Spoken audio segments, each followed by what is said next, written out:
Hi, my name is Edith Parker. I'm the co-founder of the Pan-African Business Expo, which is taking place on the 17th of April this month at the King's College London. As you are already aware, the objective of the Pan-African Business Expo is to provide a platform where businesses, entrepreneurs, as well as investors and embassy trade desk can interact in order to find out more about business opportunities that exist in these countries. And today we have the pleasure of meeting the Minister, Consular, and Deputy High Commissioner for St. Vincent and Grenadines, Mrs. Doris Charles. Thank you very much for having us. Thank you. We would like to find out more. Could you give us a bit more introduction about yourself, what you do here, what's your job role? Okay, my name, as you said, is I'm Doris. I'm from the beautiful island of St. Vincent and the Grenadines. I came to this post about 4 years plus ago, and part of my task, I should say, is in relation to promoting St. Vincent by way of soliciting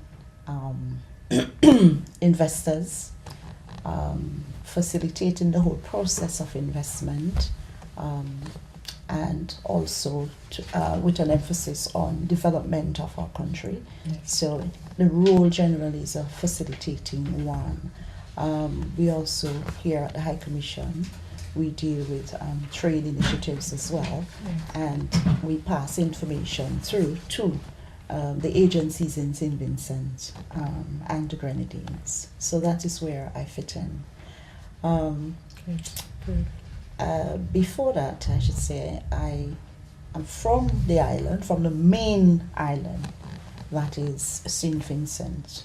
But then we also have the Grenadine Islands. Together we have about 32 islands. About less than 10 of them are inhabited.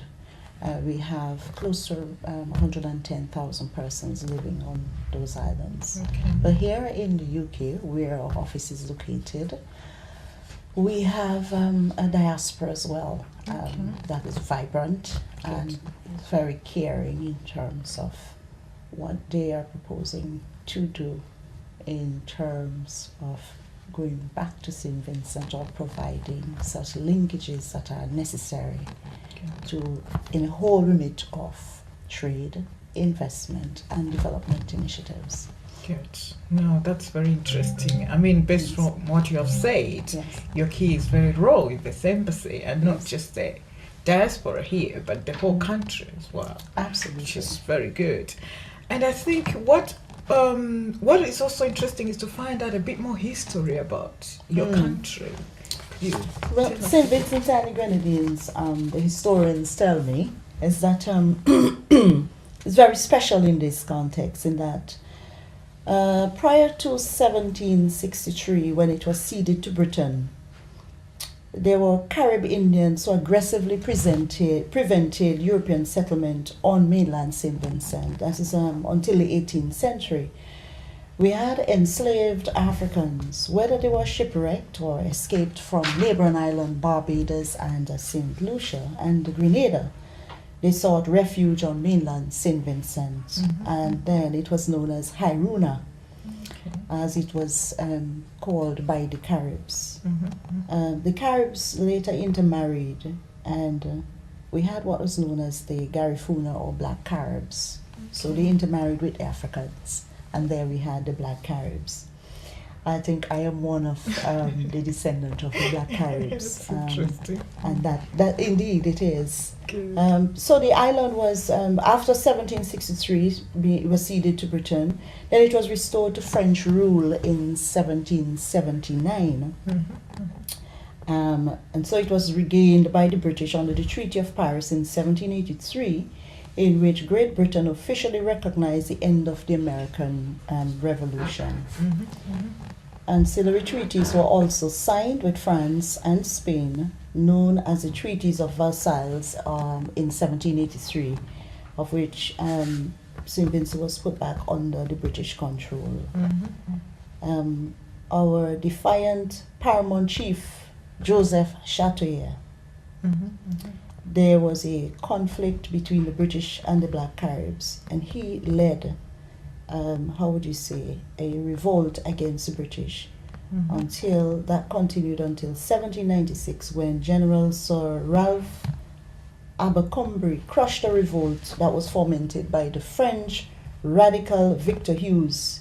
And so more than 5,000 Black Caribs were eventually deported to Roatan, an island off the coast of Honduras. Okay. And Joseph Chatoyer is recognized as our national hero.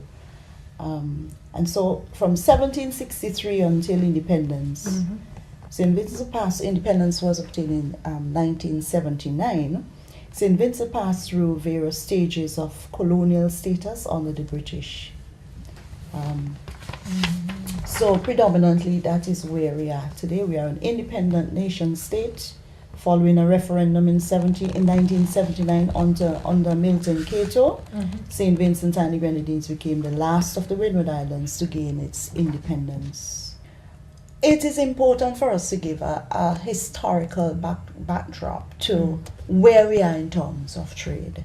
It's so important to continue to encourage a level of economic partnership with Africa and what it potentially holds for a developing nation state, as well as our potential partners and investors. Our Prime Minister, Dr. Ralph Gonsalves, continued to emphasize the whole concept of partnership as we move towards the 21st century and beyond. In existence, there is what is called an umbrella body, the African, Caribbean, and Pacific Group of States, known as the ACP. And I'm sure you're familiar with that terminology. Mm-hmm. St. Vincent and the Grenadines belong to that grouping. And that's why this Pan-African Expo is so important to us. We gravitate towards this. We like the idea of showcasing our island and to be part of this initiative. I must put in perspective the ACP, which is referring to, as I was saying, our group of countries. That group was created in Georgetown by the Georgetown Agreement in 1975, and there are some major objectives, and I'm sure that are pivotal to the discussions here at this time. Sustainable development, that is key. Poverty reduction within its member states, that is key. Yeah. Greater integration within the world's economy, and that too is key. Okay.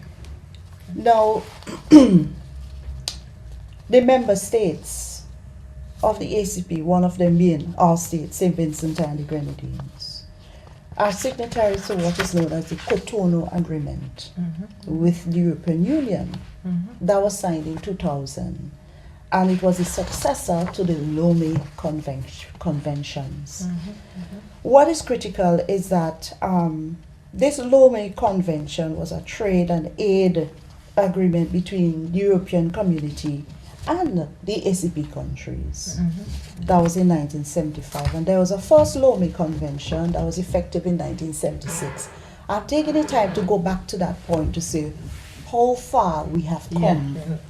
And the objective then in 1976 was to provide a new framework of cooperation between the then European Community and the developing ACP countries, especially those that were former British, Dutch, Belgian, and French colonies, and St. Vincent and the Grenadines fell within that. Okay. Agricultural and mineral exports could enter the EU free of duty. Okay. Preferential access was based on a quota system that was agreed on such products like sugar and beef, and these products were in direct competition with European Community agricultural products, of course. And the EU, it committed some $3 billion for aid and investment in the ACP countries. But like anything else, there were renegotiations. Yeah. The result was a Lomé II from January 1981 to February 1985. And there was an increase in aid and investment expenditure. Then there was a Lomé III, which was effective March 1985, which dealt with trade provisions. In May 1986, aid. And that terminated in 1990. However, there was an increase in commitments to something like to the tune of $8.5 billion. Then there was Lome 4, which was effective December 1989. Trade provisions were covered and so on for the next 10 years or so. Here came the time when the European Development Fund was channeled through the European Investment Bank, which was used as a primary vehicle through which Lome developed in our country. When I was a child and as a teenager, I heard of things like the Stayback schemes and the seismic schemes as far as it impacted bananas. And through those mechanisms, there was some compensatory finance to ACP states for adverse fluctuations in the world price of agricultural and mineral exports in the context of St. Vincent and the Grenadines. That catered to the fluctuation in the price of our agricultural exports. And so we were directly impacted. What we must not forget is that back then in 1985, the European Union had laid the groundwork for a comprehensive, a sort of blueprint for welding together the fragmented national markets to create a genuinely frontier-free single market by the end of 1992. In 1986, the European Union adopted the Single European Act. And so within that construct, you have what was known as the Council of Ministers that made the necessary decisions to meet the 1992 deadline. That impacted further on a small state of like St. Vincent and the Grenadines. So 1993, the single market for the EU became a reality. What that meant? Enormous. I think I'm sort of like put an emphasis on enormous negative impact. It had a debilitating effect on ACP preferential access to the European Union markets. Banana farmers within our region suffered. They argued for a continuation of preferential access to the two traditional markets like the United Kingdom. There was a fear that gripped our farmers, and it was real. The European Union would be flooded, that their fear too was that the European Union would be flooded with cheap bananas from Central American plantations. The result, as I emphasized a while ago, is that the effect and the ultimate destruction of several Caribbean countries, St. Vincent and the Grenadines being part of that remit, it became a reality. And of course there were negotiations which led to the EU in 1993 agreeing to maintain a sort of Caribbean producers preferential access until Lome 4 would have come to an end. But that was pending negotiations on a possible extension. It is documented that the United States of America in 1995, in its own economic interest, petitioned the World Trade Organization to investigate whether Lome 4 was actually violating the World Trade Organization rules. And so it was settled that in 1996, the WTO dispute settlement body ruled in favor of the plaintiffs, and that ended the cross subsidies that had benefited our country, part of the ACP grouping. The United States remained unsatisfied, and they insisted that all preferential trade agreements between the EU and ACP should cease. The WTO dispute settlement body established another panel to discuss the issue, and they concluded that the agreements between the EU and the ACP were indeed not compatible with World Trade Organization regulations. And so finally the EU with the US through WTO reached an agreement, and that changed the course of history for ACP countries, more specifically St. Vincent and the Grenadines. So ever since the US charged in 1999 that the EU trade preferences given to the developing nations were not in accordance with WTO regulations, the economies of CARICOM, again, that's another grouping of which St. Vincent Grenadines is a part. The economies of many Caribbean community countries have been rendered incapable of competing on the world market and are teetering off the edge of bankruptcy. And I could go on, but the point being is that we lost out big time in terms of the preferential treatment that we were given then. We move forward to the point of in May 2001, when the EU adopted a new banana import regime corresponding to a deal similar to the one that had been struck with the US without any consultation with our Caribbean leaders. Our countries, undeniably, will be the most affected in the process. And the new system included a phasing out period aimed at dismantling the current quota and tariff systems that since the 1970s have kept high-cost banana industry alive in the Caribbean under the provisions of the Lomé Convention. Then we return now to the Cotonou Agreement that I had mentioned and its relevance. One of the major differences between the current Cotonou Agreement and the Lomé Convention is that the partnership is extended to new actors, such as civil society, private sector, trade unions, and local authorities. And so these would be involving consultations and planning of national development strategies, provided with access to financial resources, and involved in the implementation of programs.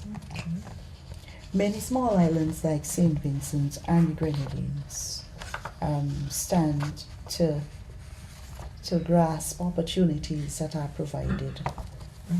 And so our state, the state of St. Vincent and the Grenadines, continue to address the challenges that confront us.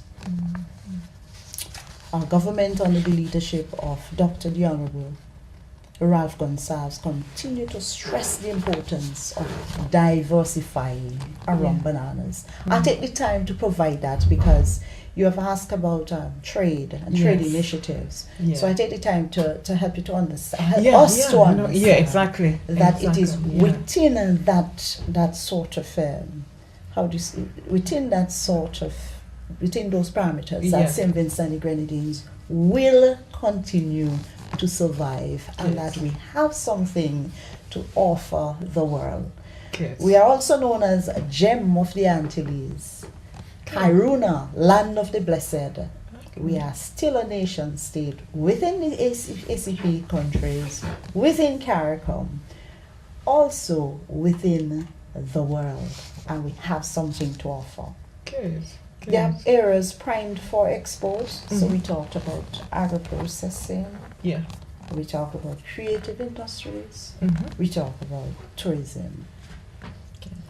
Industries for inward investment, again we hit on tourism, international financial services, information and communication technology, light manufacturing, and again, agro-processing. I think you had mentioned some time ago in terms of our trade associations, what trade associations that actually exist in St. Vincent and the Grenadines. I've told that it's the St. Vincent and the Grenadines Chamber of Industry and Commerce, although it is not fully representational of all businesses. It is the only organized and functioning association.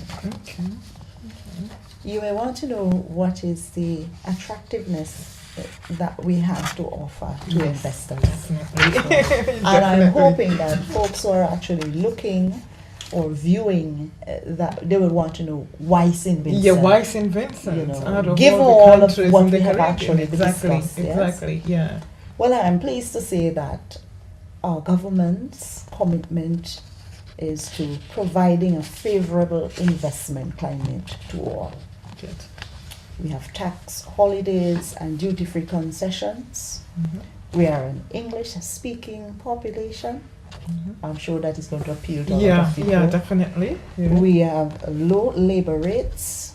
Okay. We have an educated workforce. Good. We have import tax concessions on raw materials, machinery and equipment. Our investors can repatriate funds. Foreigners may hold trust company license. There are no limitations on foreign exchange. Our work permit requirements are lenient for qualified foreign nationals. Good. You asked as well, what are the agencies that promote trade in St. Vincent and Grenadines?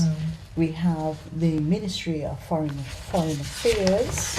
It has been renamed recently with the inclusion of, I think, information technology. So it's the Ministry of Foreign Affairs, Foreign Trade, Foreign Trade, Commerce, and I think information technology. All right. You only have to go to our website, www.gov.vc, and you'll be able to pick up additional information there. We also have Invest SVG. The Chief Executive Director there is Mrs. Bernadette Ambrose Black. Okay, good. Of course, given the context already mentioned, there are challenges that the nation faces and continues to face as it seeks to comply with the standards set by the EU. All our businesses are registered at the Commerce and Intellectual Property Office, CIPO, that is located in our capital, Kingstown. For agro-processing and light manufacturing, our tax holidays are up to 15 years. There's a waiver of duties on the import of raw materials and equipment companies. Tax exemptions on dividends paid to shareholders. Foreign investors can own 100% of their business as well. And we have income tax rebates between 25% and 50% if exports accounts for 10% or more of their sales. Now, in the field of tourism, there's income tax exemptions from 10 to 15 years, exemptions of custom duties on building materials, hotel equipment and some promotional materials, freedom from capital gains taxes, exemption of import duties on food and beverages for resorts with more than 100 rooms. And I remember that I was questioned about this, that St. Vincent and the Grenadines have what is known as the Captain Bligh EXO, which was adjudged the world's best rum at the World Drinks Award. Philippa Graves is the marketing manager of St. Vincent Distillers Limited. And what she was saying is that they have had other successes in the past, but this latest tribute is the biggest by far. She said that the rum won the Gold Award at the 2001 Rum Fest. In 2002, first place at the International Rum Festival. And in 2009, the International Spirits Competition, also known as the SIPS Awards. And it won a gold then. And she is very thankful for this. It's a rum that is made by Vincentians. The distillery is Vincentian owned, and the majority of the staff has been in the rum making process in excess of 16 years. I want to also say that Captain Bligh in the 1700s would have brought the breadfruit plant to St. Vincent. And so in the Botanic Gardens, which is the oldest in the Western Hemisphere, again around the 1700s, the breadfruit plants survive unto this day, and that is part, or I should say it is, the breadfruit and the jackfish. That's our national dish. Okay. You can challenge me to this, but I think I'd make a very good breadfruit. Is it? Yes, a very good roast breadfruit. Yes. Okay. So, I did try it actually when I traveled to Jamaica, and I thought It's No, quite you see, interesting. well, Vincentian breadfruit Is is it the best in different? the world. All right, I'll take your word for it. I can't wait Yes. to visit Yes, St. Vincent. Yeah. And then we have some special areas of interest too, and that is the Nature Falls of Belen. We also have what is known as the Vermont Nature Trail, where having completed the trail or near completion, and have done it myself over 20 years ago, you can see the Amazona gildingi, which is a rare species of the parrot that is specific to St. Vincent and the Grenadines. There's no other bird like that, or parrot like that, I should say, in the world. Amazona gildingi, that's a Vincentian parrot. And so we have our botanical gardens, and we're saying as well, come to St. Vincent and the Grenadines and experience some sun, some sea, some fun. I shouldn't say some sea, the sea. Exactly. Yes. No, I mean, I've looked on the internet. Yes. Beautiful pictures. Yes. Some of the places where you just look at and say, I want to visit this country. Exactly. Yeah. And it seems there's so much to offer as well. It does. Business-wise, Yes. tourism-wise. Yes. And I'm just looking at those products there. All of those products. We have some products from St. Vincent and the Grenadines, one of them being a green seasoning that is manufactured on the Windfresh label. Okay. Now, where we had WINFA, that is Windward Island Farmers Association, that was trading, but for our farmers would normally trade through that onto the world market. We have replacing that, we have Windfresh, and that Windfresh has actually taken up the production of agricultural products within the region. So in St. Vincent and the Grenadines, we have Vinci Fresh, which comes under Windfresh as one of its subsidiaries. And here, this is one of the products, the green seasoning. It is the best in the world. I have tried it. It's the best in the world. We also have Erica Country Style. Again, this is one of our products, agro products. We also have Mountaintop Natural Spring Water. Okay. Yes, this is also another product that is produced in St. Vincent and the Grenadines, bottled water.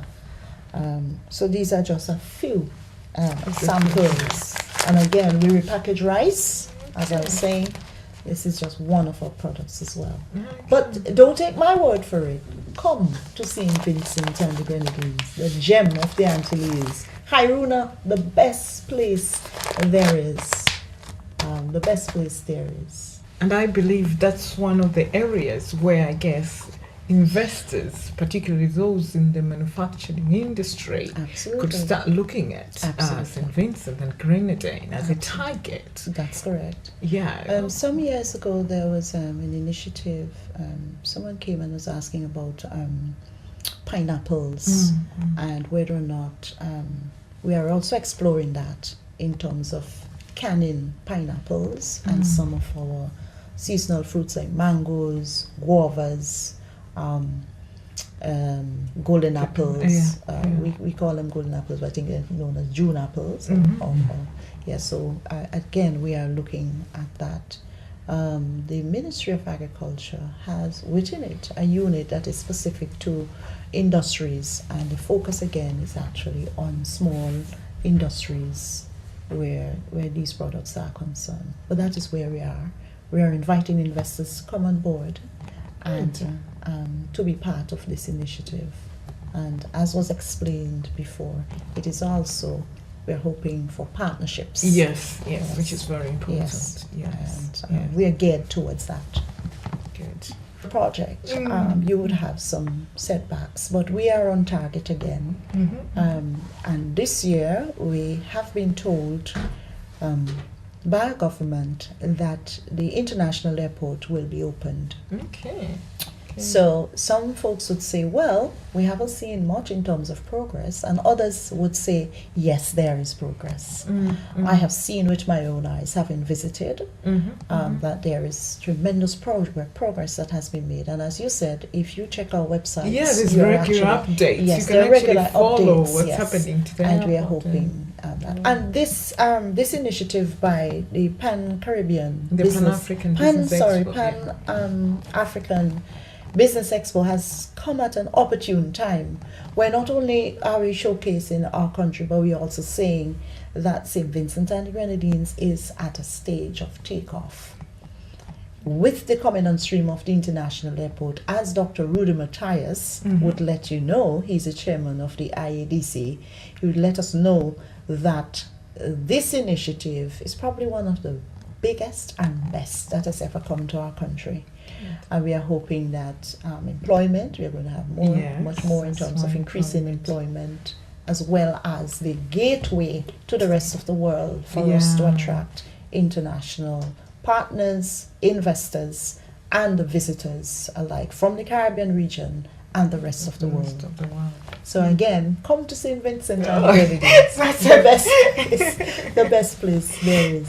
The best place there is. Yeah, that's good. Yes. No, thank you very much for that. Yeah, I mean, as Mrs. Charles have just highlighted, if you go to the website of St. Vincent and Grenadines, there's all the updates you need to know about this airport, and it's just amazing. You can't miss it.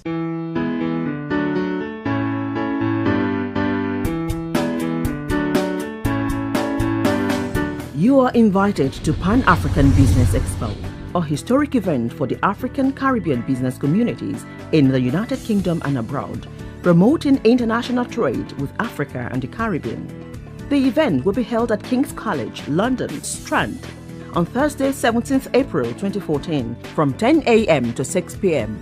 This year's theme is Empowering Businesses to Engage Effectively in International Trade. The Pan-African Business Expo is the platform to meet and network with government officials, diplomats, investors, professionals, entrepreneurs, and various business representatives.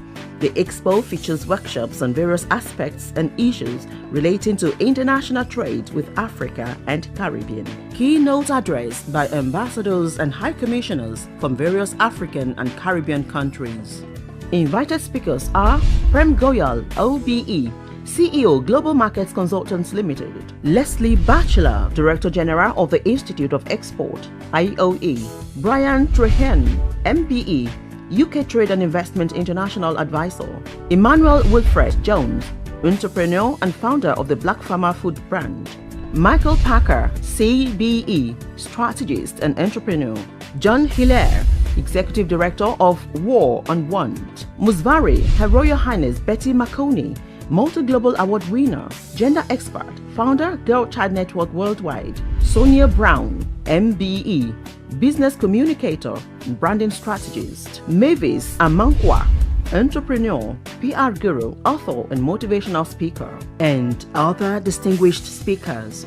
This is a great opportunity to come and explore business opportunities in various African and Caribbean countries. Showcase your products and services to potential clients in the United Kingdom, Africa, and the Caribbean.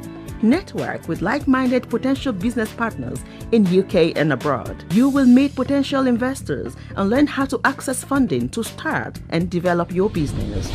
Exhibition stands are tailored to suit your business needs. For sponsorship, exhibition, delegate packages or bookings, visit www.panafricanbusinessexpo.com. International delegates and exhibitors should call +44 79 3135 3737 or +44 207 873 2165 or email sales@packers4events.com. Delegate entry fee at £60, and that includes lunch, access to all workshops and drink reception. Exhibition packages from £150. Organized by Packers Imports and Exports, Packers 4 Events. Sponsored and supported by